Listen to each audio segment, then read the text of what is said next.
The words came through the darkness before he saw her face. "Take me away before dawn, or they'll kill me." "Thorn!" Shepard froze, his hand halfway to the rifle leaning against the wall. A woman stood in his doorway, bleeding from a gash above her eye, her breath coming in ragged gasps. She wasn't supposed to be there. No one came to his property, ever. The nearest settlement was 2 hours by horse, and he'd chosen this isolated stretch of mountain territory, specifically because people left him alone. Yet here she stood, Apache by the look of her, speaking perfect English, and staring at him with eyes that held something he hadn't seen in years. Desperation mixed with defiance. She wasn't begging. She was stating a fact. But what unsettled him most wasn't her sudden appearance or the blood on her face. It was the way she looked past him toward the window, as if she could already see them coming through the darkness, as if dawn was a guillotine blade and she could hear it falling. Thorn had lived alone in these mountains for 3 years, ever since the fever took his wife and daughter. He'd built this cabin with his own hands, far enough from civilization that he could work his small herd without hearing voices, without seeing faces that reminded him of everything he'd lost. The settlement below respected his isolation. They knew what grief looked like. They left him alone. Until tonight, the woman swayed on her feet, catching herself against the doorframe. Her clothing was torn. Dried blood stained her sleeve, and her feet were wrapped in strips of cloth that had once been part of a shirt. She'd been running hard for a long time. "You need to leave," Thorn said, his voice rough from disuse. "I don't want trouble. Trouble is already here." She stepped inside without invitation, her eyes scanning his cabin with the trained awareness of someone used to danger. "They're hunting me. 5 men, maybe 6. They think I stole cattle from the Rhodes Ranch." Her gaze locked on his. "I didn't." Thorn's jaw tightened at the name Sterling Rhodes, the man who turned the valley settlement into his personal kingdom, who decided what was law and what was justice. If Rhodes wanted her dead, she had hours at best, maybe less. "Then tell them the truth," Thorn said, though even as the words left his mouth, he knew how hollow they sounded. "I tried." She moved to the window, peering through the gap in the curtains toward the tree. "Rhodes doesn't care about truth. His cattle are missing. He needs someone to blame. An Apache woman traveling alone." She looked back at him. "I am convenient." Something in her voice made Thorn pause. Not fear. Exactly. Anger. The kind that came from being accused of something you didn't do. From watching people believe lies because it was easier than finding truth.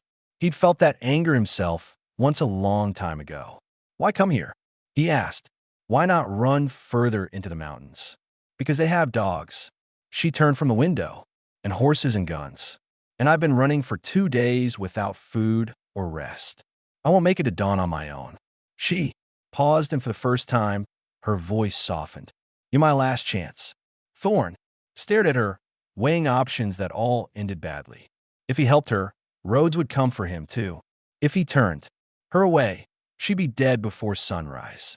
And if he did nothing, that was its own kind of death. "What's your name?" he finally asked. "Kiona." She straightened, despite the exhaustion clearly weighing on her. "And I need you to know something before you decide." She stepped closer, close enough that he could see the determination burning behind the fear in her eyes. "The man who actually stole that cattle, I know who he is. And Sterling Rhodes would burn this entire valley before admitting the truth about him." In the distance, so faint Thorn almost missed it, came the sound of dogs barking. Kiona heard it, too. Her hand moved to a knife at her belt, and Thorn saw the tremor in her fingers. Not from fear, from fury at what was coming. "They're closer than I thought," she whispered. "So, you need to decide right now." She looked at him, and in her eyes, Thorn saw something that terrified him more than Rhodes or his men, or the choice he was being forced to make. He saw his daughter's face the night the fever took her. The same desperate hope that maybe somehow someone could change what seemed inevitable. Who really took the cattle? Thorn heard himself ask. Kiona's expression shifted. Not relief. Something darker. Rhodes' own son, she said quietly. And he knows it. That's why I won't make it to dawn. Thorn made his decision in the space between one heartbeat and the next. Not because he believed her, not because he wanted to be a hero, but because the alternative meant listening to dogs tear apart a woman on his property while he did nothing. That was a sound that would follow him into whatever darkness waited after death. The loft, he said, pointing to the ladder against the far wall. Get up there. Stay quiet. Kiona didn't argue. She climbed quickly despite her injuries, disappearing into the shadows. Above, Thorn moved to the window, watching the tree-in. Torches.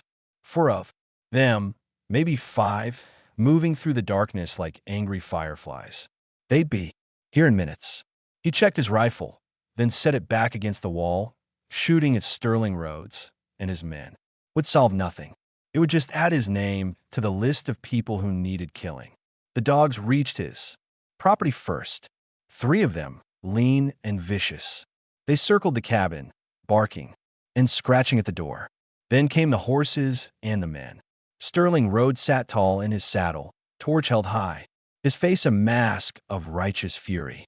Behind him rode 4 others. Thorn recognized 2 of them. Nolan Cassidy, Rhodes's foreman, and Boone Delaney, a young man barely 20, who worked the Rhodes ranch and followed Sterling like a loyal hound. Thorn stepped outside before they could knock.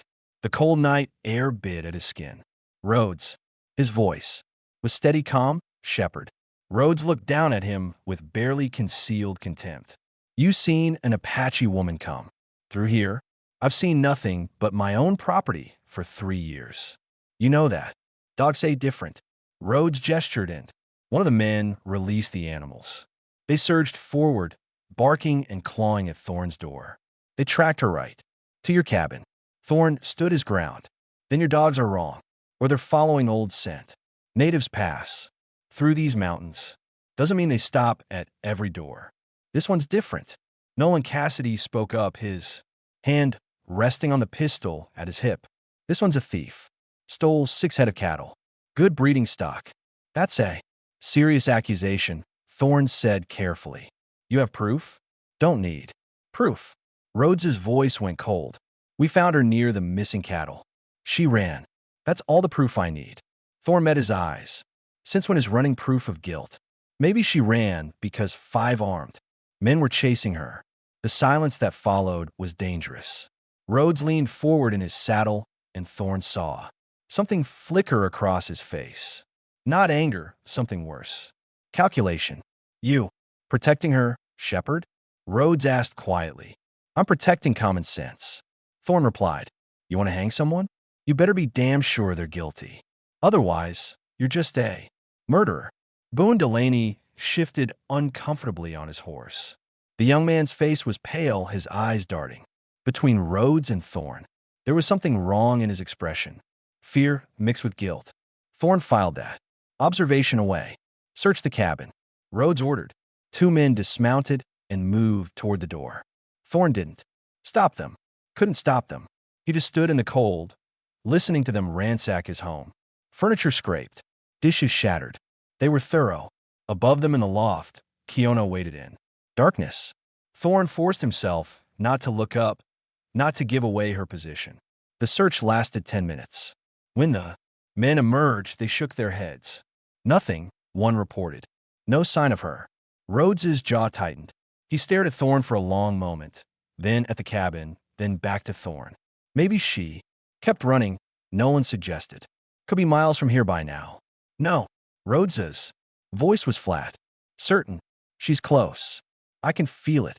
He turned his horse in a slow circle, studying the darkness beyond the torchlight. We'll make camp a mile from here.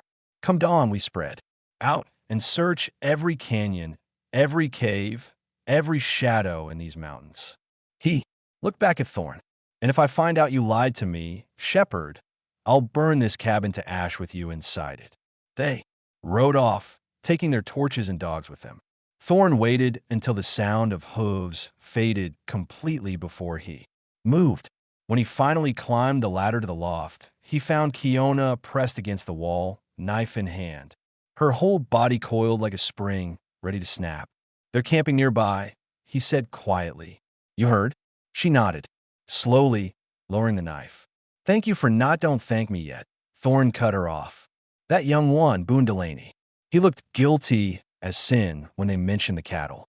He paused. "He's the one, isn't he? Rhodes's son, Keonis." Expression confirmed it before she spoke. "His stepson," she corrected. "But RHS raised him like his own. Loves him more than anything in this world." Her voice dropped. "Which is why he'll kill anyone who threatens to expose him, even if it means murdering an innocent woman." Outside, somewhere in the darkness, a dog howled. Dawn was 4 hours away. 4 hours until dawn meant 4 hours to make a decision that would define whether Thorne Shepard died as the man who turned away from injustice or the fool who fought it. He climbed down from the loft, his mind working through options that all ended in blood. Keona followed, moving with the careful silence of someone who'd learned that noise meant death. In the dim lamplight, Thorne got his first clear look at her, younger than he'd thought, mid-20s at most. The wound above her eye had stopped bleeding, but dried blood matted her dark hair. Her hands were scraped raw, fingernails broken, from climbing rock faces. She fought hard to stay alive. "You need to eat," he said, moving to the small cupboard that held his meager supplies. "And we need a plan." "The plan is simple." Keona sat at his table, exhaustion finally showing in the slump of her shoulders. "You've done enough. When they leave at dawn to search the mountains, I run in the opposite direction. Maybe I make it, maybe I don't. But you stay here. Stay safe." Thorne set bread and dried meat in front of her. "They'll catch you before noon." "Probably." She tore into the food with desperate hunger. Between bites, she added, "But that's not your problem. It became my problem the moment you walked through that door." Thorne sat across from her, studying her face. "How do you know it was Boone who stole the cattle?" Keona swallowed, then met his eyes. "Because I saw him. 3 nights ago, I was traveling north toward the mining camps looking for work. I made camp near the Rhodes property. Middle of the night, I heard cattle moving. Saw a young man driving 6 head through a canyon." She paused. "He was clumsy, nervous, not a practice thief. I stayed hidden. Watched him take them toward the Badlands where rustlers operate." "Why didn't you report it? To who?" Keona's laugh was bitter. "The settlement sheriff who thinks all Apaches are thieves. Sterling Rhodes, who owns half the territory." She shook her head. "I did what smart people do. I kept my mouth shut and kept moving. But someone must have seen me near the property. Next morning, Rhodes and his men came looking, said I stole his cattle. When I denied it, they called me a liar. When I tried to explain, they pulled guns." Her hand unconsciously moved to the wound on her head. "I barely got away." Thorne absorbed this, his jaw tight. "Boone didn't just steal cattle. He framed you for it. On purpose or by luck, I don't know. But the result is the same." Keona looked toward the window, toward the darkness where Rhodes and his men waited. Sterling Rhodes built his reputation on being fair and just. If word spreads that his stepson is a cattle thief, his reputation crumbles. Everything he's built in this valley falls apart. Understanding clicked into place. "So, you have to die," Thorne said quietly. "Not because you stole anything, but because you know the truth, and now you know it too." Keona's eyes held his, "Which means you're in danger as well. If Rhodes suspects you, believe me. If he thinks you'll speak against Boone, he'll find a way to silence you." Thorne stood, pacing to the window. Outside, he could see the faint glow of the distant campfire. 5 men, probably armed with rifles and pistols, willing to commit murder to protect a lie. Against them, he had 1 rifle, limited ammunition, and a woman who could barely stand from exhaustion. The odds were impossible. "There's something I don't understand," Thorne said, still staring out at the night. "Why would Boone steal cattle from his own stepfather? Rhodes is wealthy. The boy has everything he needs." Keona finished the last of the food, then stood beside him, close enough that he could smell pine sap and smoke on her torn clothing. close enough that he noticed the way she held herself despite the injuries, with a dignity that refused to break. Maybe that's the problem, she said softly. Maybe having everything given to you makes you want to take something yourself to prove you can. Thorne thought of his own daughter, the way she'd sometimes defy him just to feel independent, just to prove she existed separate from his shadow. The memory was sharp enough to draw blood from his heart. You lost someone, Kiona observed, reading something in his expression. Wife and daughter. Fever. Took them 3 years ago.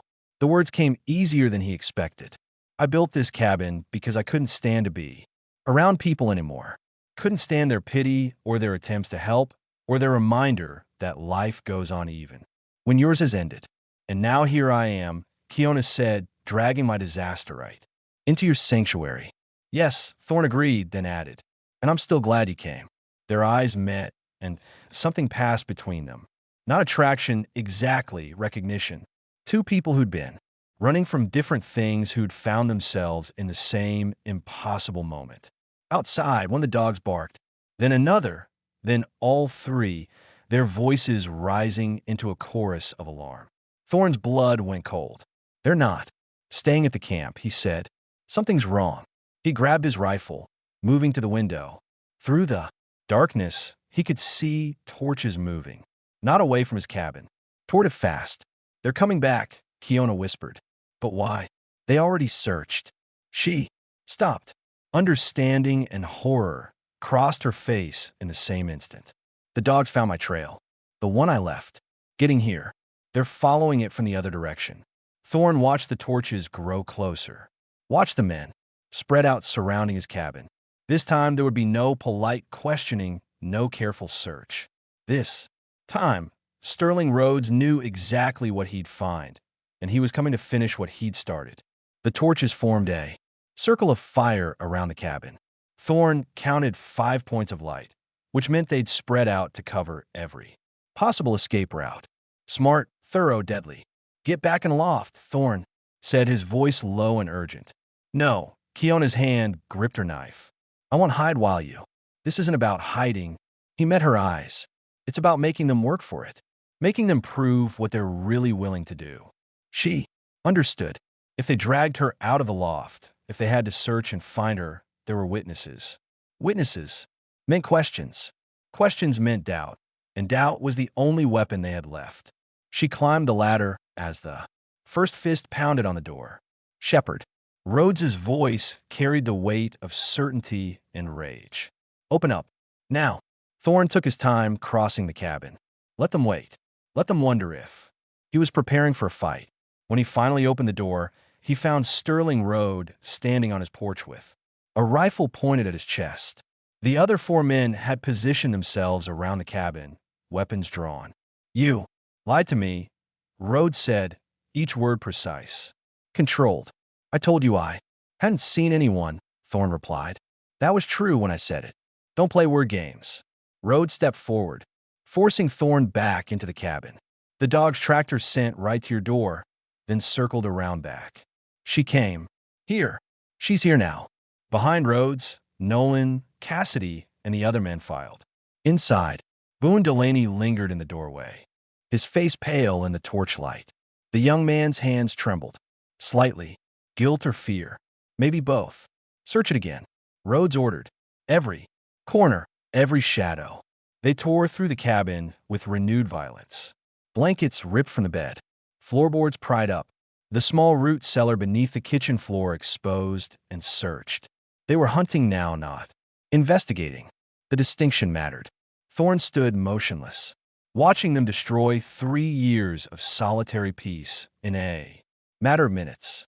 His rifle remained against the wall, deliberately out of reach. Starting a gunfight would solve nothing. It would just give Rhodes an excuse to kill them both and claim self-defense. Nothing down here, Nolan reported, emerging from the root cellar.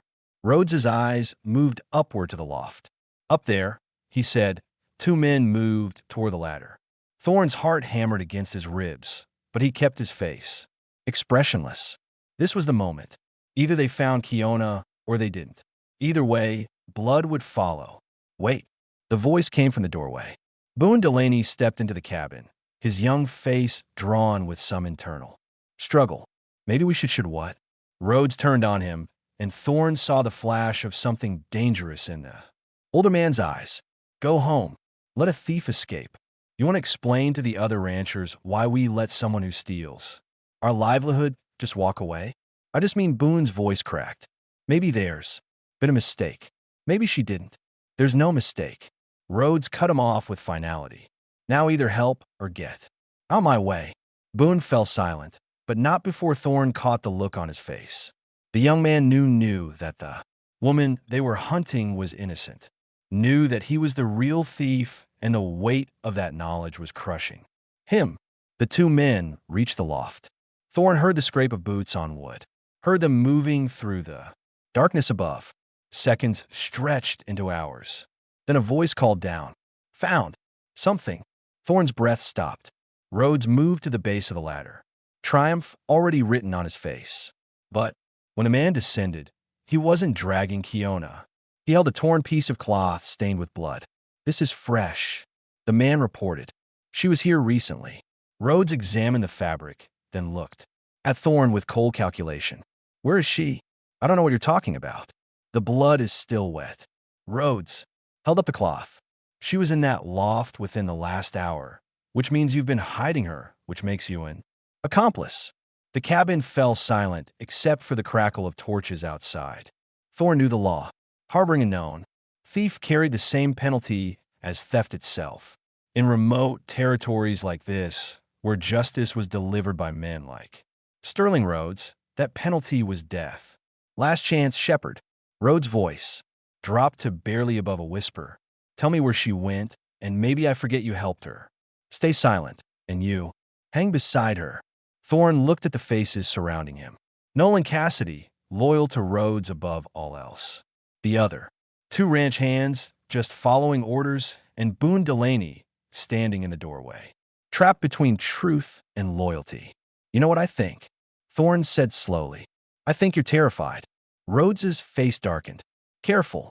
I think you're so scared of the truth coming out that you're willing to murder an innocent woman." Thorne took a step forward. "And I think you know damn well who really stole those cattle." The rifle but hit him before he saw it coming. Pain exploded across his jaw, and Thorne tasted blood.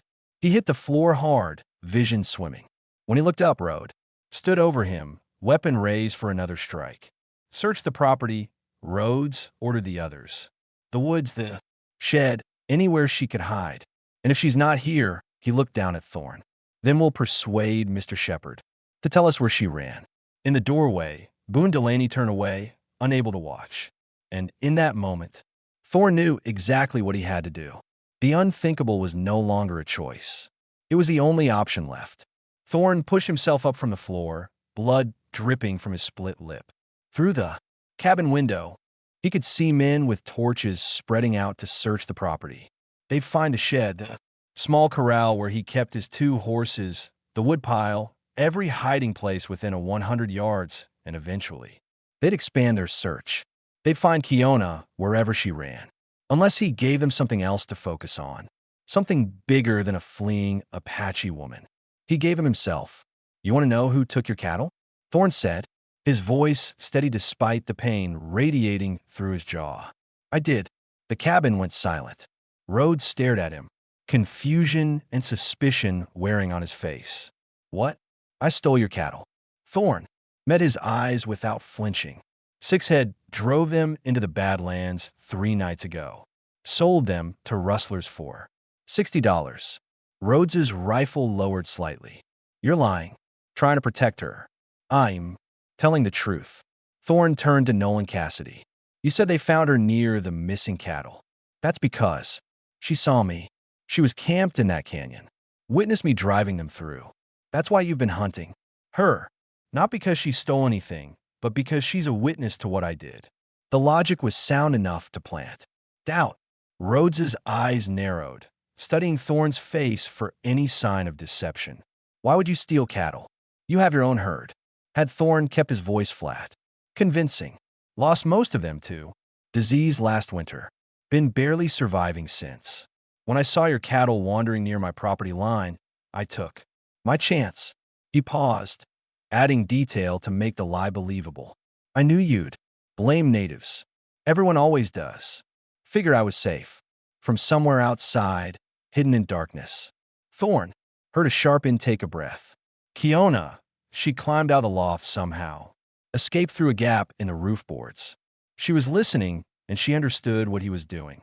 No, her voice cut through the night. He's lying. I'm the one you want. I'm right here.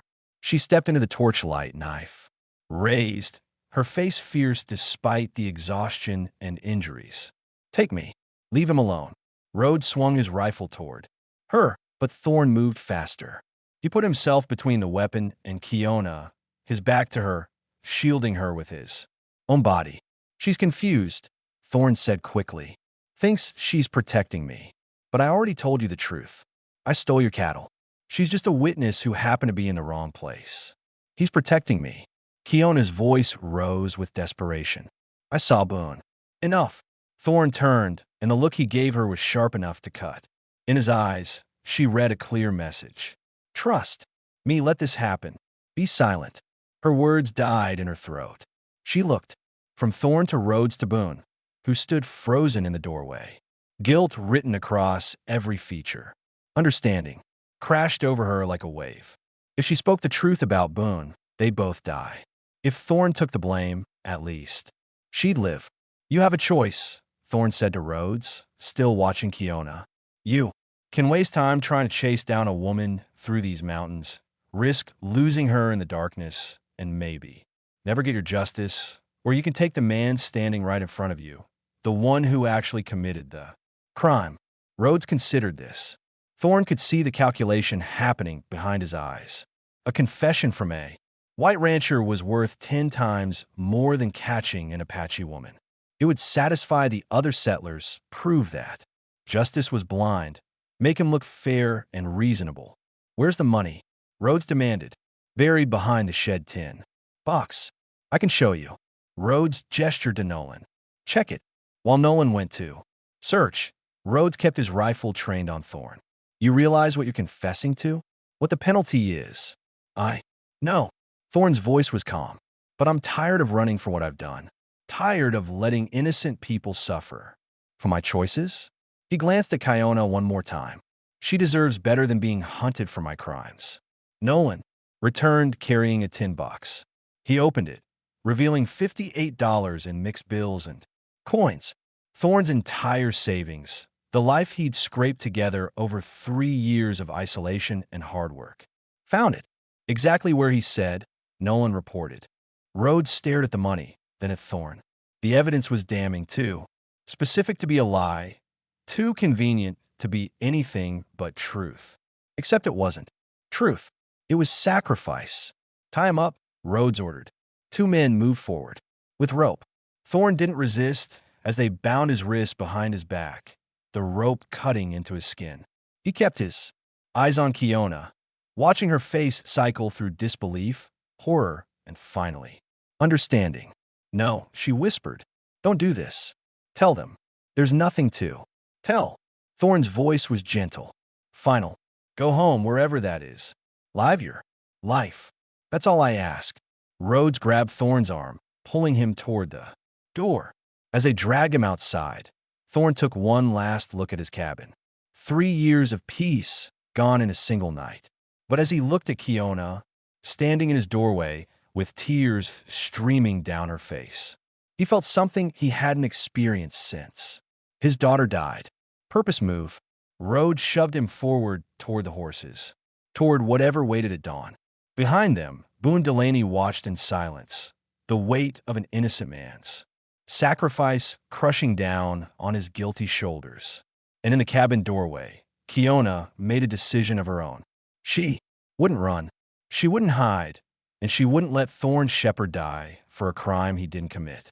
They dragged Thorn to the settlement as false dawn painted the eastern sky gray. His wrists bled from the rope, his jaw throbbed, where Rhodes had struck him, but he kept his head up and his expression calm. Behind him, riding at a distance, came Kiona. She'd taken one of Thorn's horses without asking, and no one had stopped her. Why would they? She was free, innocent, the victim of a crime, not the perpetrator. But freedom felt like chains when she watched Thorne stumble over rough ground, his hands bound, his future measured in hours. The settlement was small, maybe 40 buildings clustered around a central square where a large oak tree stood. Thorne knew that tree, had seen it used for hangings before. That's where they'd put the rope around his neck when the time came. Rhodes called out as they entered the square, his voice carrying through the early morning stillness. Gather around. How about the cattle thief? Windows opened, doors creaked. People emerged from homes and businesses drawn by the promise of justice or vengeance. In these territories, the two were often the same. Within minutes, a crowd had formed. 30 people, maybe 40. Thorne recognized some faces. The blacksmith who'd once sold him horseshoes, the woman who ran the general store, a few ranchers from neighboring properties, all of them staring at him with a mixture of shock and satisfaction. Sterling Road stood on the steps of the settlement hall, positioning himself above the crowd like a judge delivering verdict. This man, he announced, pointing at Thorne, confessed to stealing 6 head of my breeding cattle, drove them into the Badlands, and sold them to rustlers. We found the money buried on his property. Found the Apache woman he tried to blame for his crime. He paused for effect.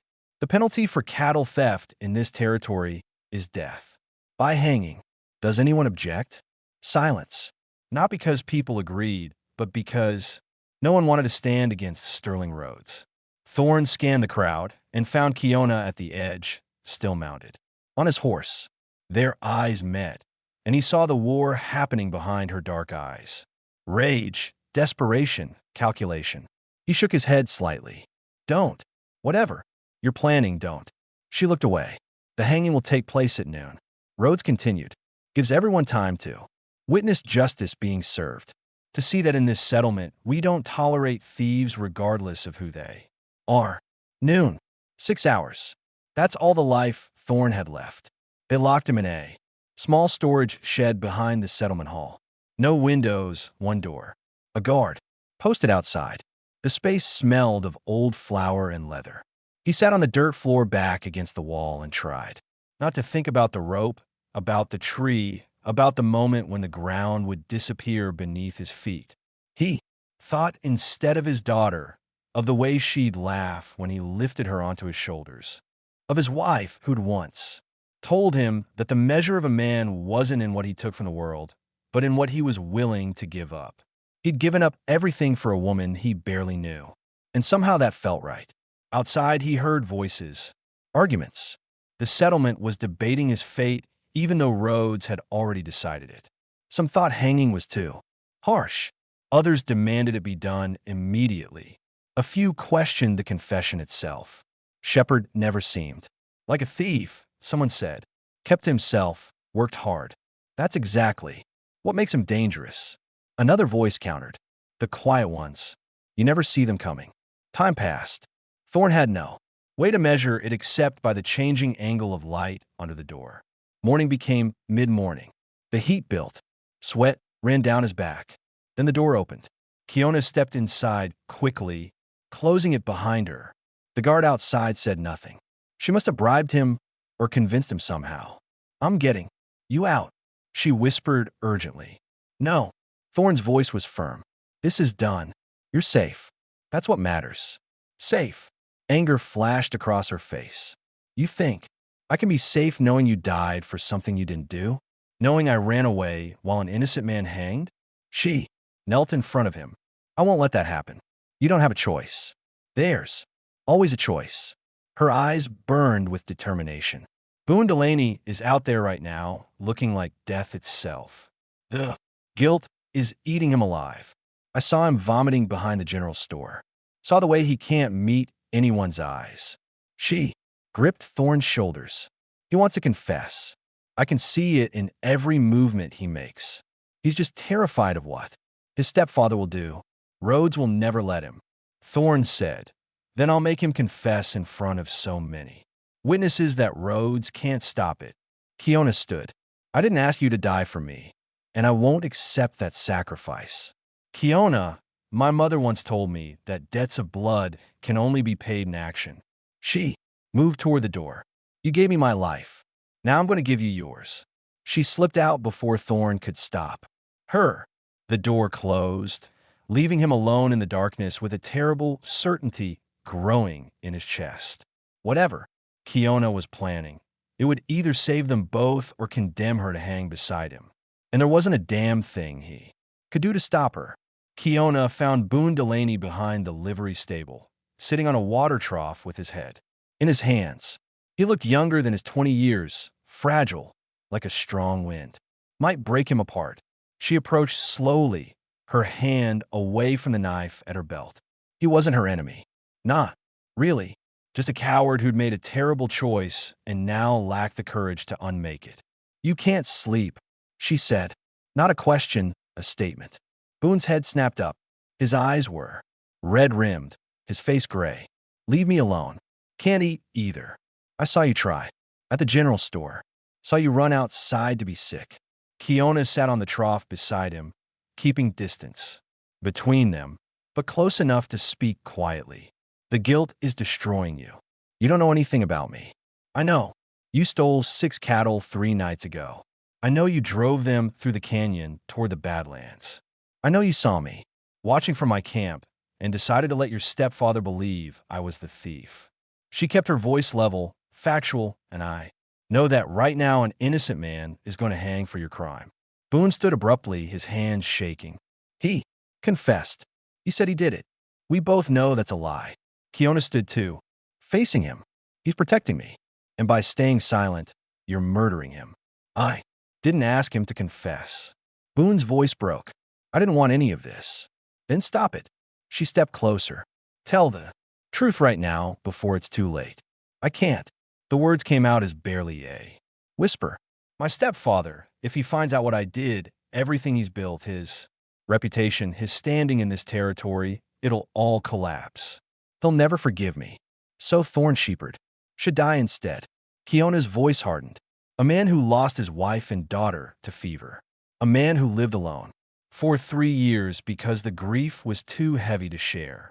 A man who sacrificed everything to save someone he barely knows. She leaned in. That man deserves to hang so you can avoid disappointing your stepfather. Boone turned away, his whole body trembling. Why did you do it? Kiona asked. Why steal from Rhodes? You have everything you need. That's the problem. Boone's voice was hollow. Everything I have is his. The clothes I wear, the horse I ride, the food I eat. My mother married him when I was 8, and he gave us security and safety and everything we needed. But nothing was ever mine. Nothing I earned. Nothing I chose. He looked back at her. I stole those cattle to prove I could do something on my own. Something that wasn't handed to me. And look what happened. I'm even more his possession now than before. You want to be your own man? Kiona asked. Then act like one. Stop letting fear control you. It's not that simple. It's exactly that simple. She cut him off. In 2 hours, they're going to put a rope around Thorn Shepherd's neck. They're going to hang him from that oak tree in the square, and you're going to watch knowing you could have stopped it, knowing that your silence killed him. She paused. Is it the man you want to be? Boone's face crumpled. Tears ran down his cheeks. I am scared. Good. Kiona's voice softened. Slightly. Fear means you still have a conscience. But courage isn't the absence of fear. It's doing what's right, despite being terrified. She placed a hand on his shoulder. My people have a saying. The weight of a lie grows heavier every day you carry it. But the moment you speak truth, no matter how painful, you become free. Boone wiped his eyes, struggling to control himself. He'll hate me. Rhodes will hate me. Maybe. Kiona nodded. Or maybe he'll respect you for finally showing the strength to face consequences. Either way, you'll be able to look at yourself without wanting to die inside. She turned to leave, then stopped. I'm walking to the settlement hall right now. I'm going to tell everyone the truth. If you want to speak it yourself, with whatever dignity you have left, you'd better come with me. She walked away, not looking back. For 10 agonizing seconds, she heard nothing. Then footsteps behind her, heavy, reluctant. But following, when they reached the settlement square, people were already gathering near the oak tree. Someone had thrown a rope over the thick branch, testing it, preparing for the execution. Kiona climbed the steps of the settlement hall. Boone followed, his face pale, but set with grim determination. I need to speak. Kiona's voice cut through the crowd noise. People turned, surprised to see the Apache woman addressing them, confused to see Boone Delaney standing beside her, looking like a ghost. Sterling Rhodes pushed through the crowd, his face darkening when he saw his stepson on the steps. Boone, get down from there. This doesn't concern you. It concerns everyone. Boone's voice shook but held. Because Thorne Shepard isn't a thief. The crowd fell silent. Rhodes's hand moved to his pistol. Boy, think very carefully about. What do you say next? I've been thinking about nothing else. Boone looked at the faces staring up at him. I stole the cattle 3 nights ago.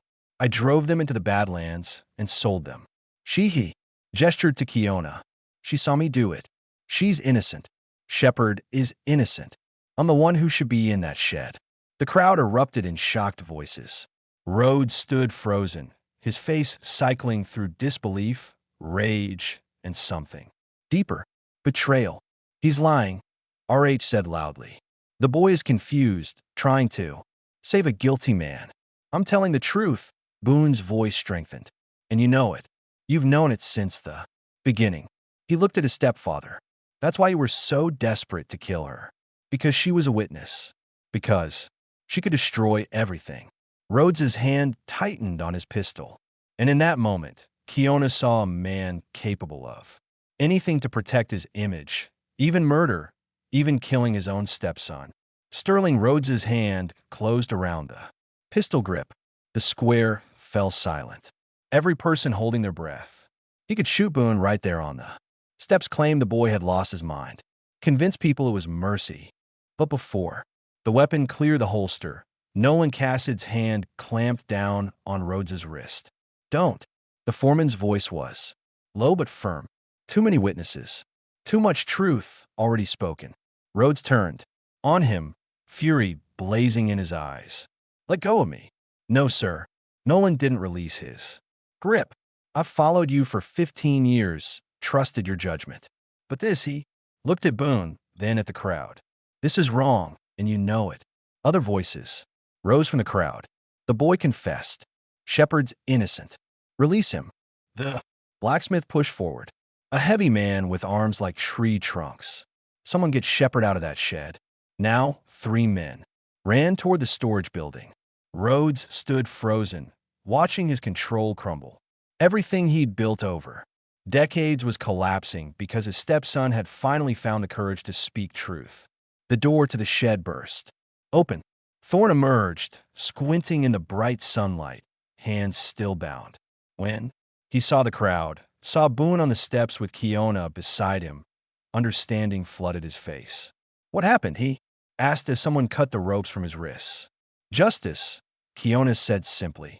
She descended the steps and walked to him, her movements deliberate. When she reached him, she placed one hand against his chest, right over his heart. You gave me life. He gave you yours. She nodded toward Boone. We're all even now. Thorne looked past her to where Boone stood, pale but standing tall despite the fear in his eyes. The young man met his gaze and nodded once. An acknowledgement, an apology, an understanding between 2 people who'd both sacrificed something for the truth. This isn't over. Rhodes's voice cut through the moment.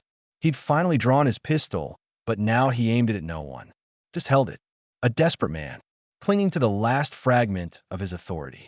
My stepson stole cattle. He'll face the same penalty as any thief. No. The voice came from an older woman pushing through the crowd. Thorne recognized her as RHS's wife. Boone's mother. She climbed the steps slowly, her face lined with years of living in her husband's shadow. Enough blood, she said quietly. Enough lies. Enough. Protecting pride at the cost of people's lives. She looked at her husband. I've stood beside you through everything, but not this. Not anymore. Rhodes stared at her as if she'd struck him. You can't mean Boone will work off his debt, she continued, addressing the crowd. He'll labor for every rancher who lost cattle. He'll make restitution, but there will be no hanging. Not today. Not for a 20-year-old boy who finally found the courage to admit his mistakes. She turned to her son. And you'll accept whatever punishment this settlement decides without complaint, without your stepfather's protection. Boone nodded, relief and grief mixing on his face. Yes, ma'am, the crowd murmured. Agreement. Cattle theft was serious. But the boy had confessed, had shown remorse, and Thorne Shepherd had nearly died for his crime. That counted for something. What about him? Someone pointed at Rhodes. You try to hang an innocent man twice. That's attempted murder. Rhodes's face went gray. He looked around the square, seeing judgment in every expression. The pistol fell from his hand, clattering on the wooden steps. I was protecting my family, he said weakly. You were protecting your pride, the blacksmith countered, and that almost cost 2 innocent lives. Nolan Cassidy stepped forward. Sterling Rhodes will step down from all positions of authority in this settlement. He'll sell his ranch and leave this territory within 30 days. That's my recommendation. Heads nodded. Rhodes opened his mouth to protest, then closed it. He looked at his wife, his stepson, the crowd that had once respected him. Then he turned and walked away, shoulders bent under the weight of his own actions. Thorne watched him go, feeling neither satisfaction nor pity, just exhaustion, and relief that it was finally over. Kiona touched his arm. Your cabin is still standing. I checked this morning. I know. He looked down at her, but I'm not sure I want to go back there alone. Something flickered in her eyes. Hope, mixed with caution. You saved my life, she said, and proved that not everyone in this territory sees me as the enemy. She paused. I could help you rebuild what they destroyed if you'd want that.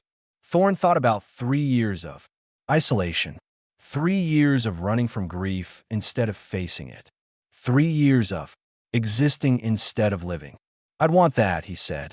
They walked to where his horse waited. The crowd parted for them, some nodding respectfully. The woman who'd once been invisible to this settlement was now seen, and the man who'd nearly hanged for her had proven that sometimes the unthinkable choice was also the right one. As they rode toward the mountains, Kiona looked back once at the settlement. You think they'll remember this? They'll remember. A man confessed to save someone he barely knew. Thorne replied, whether that makes me a fool or something else, I don't know, but I can live with either. She smiled. I think it makes you decent. And in places like this, that's rare enough to be worth everything. The cabin came into view as the sun reached its peak. Noon, the hour. He was supposed to die. Instead, he was riding home with someone who'd refused to let him make that sacrifice alone.